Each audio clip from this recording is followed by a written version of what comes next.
నమస్కారం, నా పేరు సౌందర్య. Welcome to CJRTV.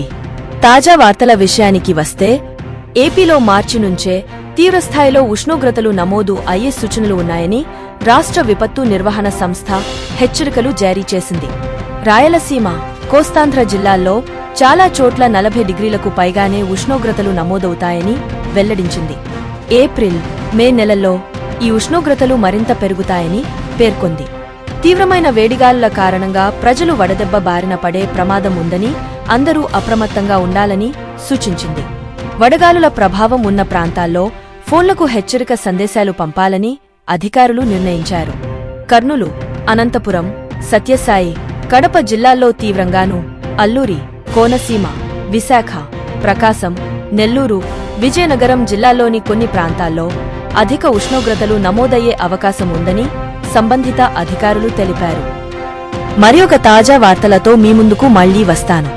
అంతవరకు సెలవు. CJRTVని సబ్స్క్రైబ్ చేయండి.